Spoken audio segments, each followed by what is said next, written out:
This was just shaking. It's not shaking now.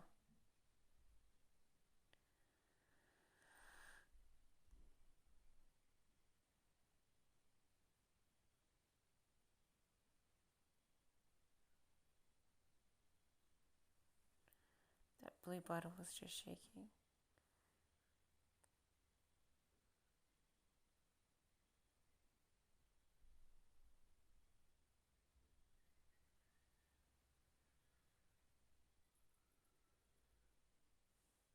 It's not going to shake now. Like the blue bottle seriously just went to fall down.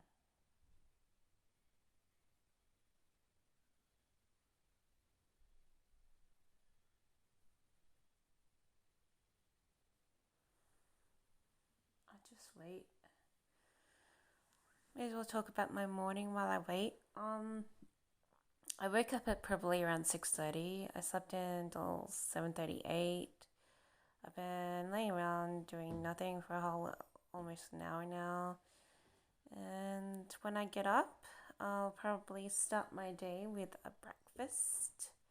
I think I heard someone cooking, so maybe I'll have either muffins or pancakes. But and it's Sunday, not Monday. Monday I have to go post something at the post office, so I'll probably go for a nice friendly walk. Maybe collect some pictures of some flowers, because some people have some really nice flowers growing in their gardens. Um, and I might even possibly go to the library to return some stuff, because that book is bloody boring. Um, and I mean, it's an okay book, but I mean, it's a trick. It's a trick. It's a trick to have a cover that looks kind of eloquent and interesting, and then throw a modern story in there. So it has this classically elegant, interesting image on the cover, and you think, oh, it's about, something kind of old fashioned. And then you flip it open, and it's got some trendy person from New York, um, having life issues, and they're going to end up making clothes and stuff. Um, so it's not actually a classic story, which is sort of what I thought when I looked at the cover. And it's like, it's not a classic story. It's just boring, dumb story. And I'm like, oh, that's misleading, because even the description on the back makes it sound interesting, but it's not. It's not classic. It's modern, and I'm like, what a dumb story. It's supposed to be like a little whimsical and classical style, but it wasn't. It was modern and dumb modern story. I think I've read it before, um, because I think I've been tricked by the same thing before, where the cover looks interesting and the story is kind of boring. So it's modern and boring, where you expect a flourishing sort of classical like era with different types of languages and stuff. Classic English a little bit more, like where everyone's like trying to be up themselves, and it's like maybe a little dramatic here and there, but it's not that at all. So this frank talking New York person going through bouts in life, so dumb. Anyway, um, yeah. Excuse me, my throat's all whacked out because I haven't gotten up yet. I don't think this shaking thing is gonna happen, but it was happened like 3 times in a row, and I said, "Oh, I'd better get my camera out and sort of film this, because it's like it's a peculiar interest, but it's not happening right now." So anyway, with the rest of my day, I I'm slowly crawling through my assignment, so I'll do another crawl session.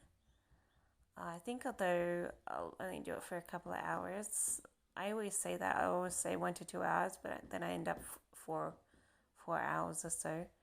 But essentially all studies you only need 1 to 2 hours. But when you get absorbed in something, or you want to complete something, it takes a lot longer. Like sometimes I'm editing this, like something, and I'm reading through the same thing over and over again, and then it's like, and then it's like,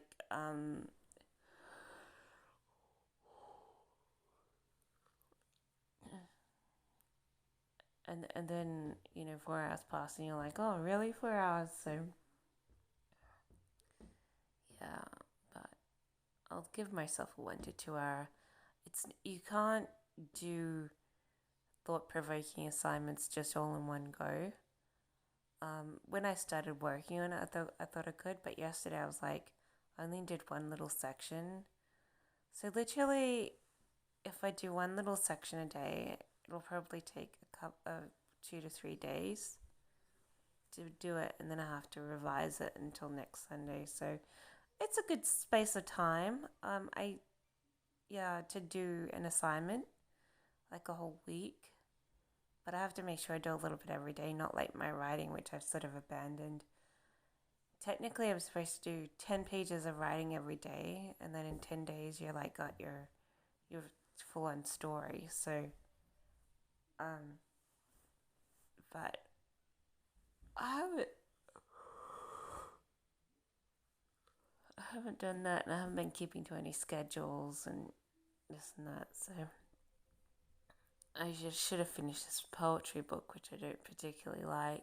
It's supposed to be kids' poetry, but I think I'll just say poetry in general because it doesn't come across that it should be aimed for kids. So I just be like fun poetry or something, because it doesn't always seem like a kid's poetry book, and then it doesn't seem like a teenager's poetry book because it has kids poems. So it's a mixture of kids to teenage years. So it's like juvenile poems, wannabe juvenile poems or something. Poems for the rainy days. No, poems. Fun poems. Poems for fun. Poems for fun. That's the title there. Poems for fun. But yeah, it's a silly poetry book. But I do like it with its proper titles and in pages. So I'm gonna do that in the future, because a lot of my stories that I wrote didn't have the formatting of a proper book. Now it sort of does. Well, it has more of a formatting.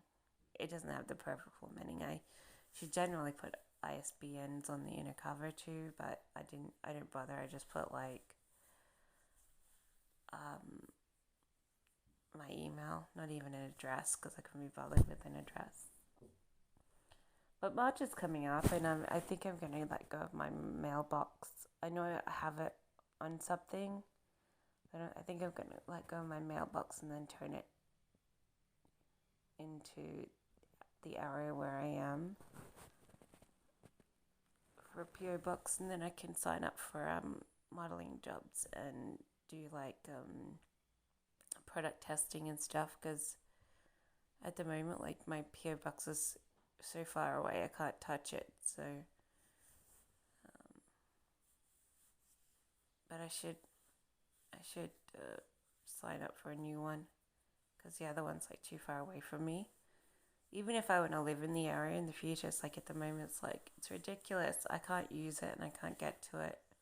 It's not down the street. So I think I should get one here instead.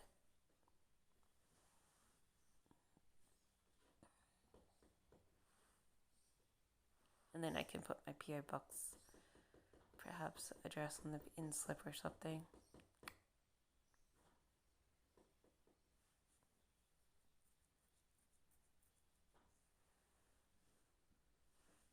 But sometimes when you put your address on in slips and books, you get stalked by people who want you to either write for them or publishers and things. So, which is a good and bad thing, but sometimes it's bad.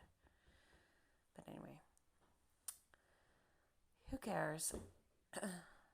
So I might not put any PO Box address on it. I don't know. Be an ambiguous email address writer.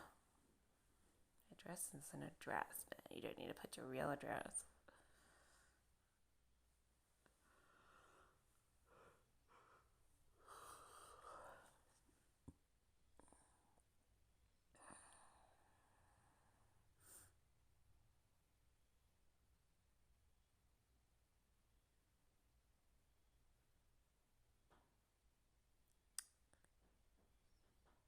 Anyway, I should be getting up. This bottle isn't going to shake again, but it really did shake. So I'm going to get up, have something to eat, feed the birds, water my plants, go for a walk.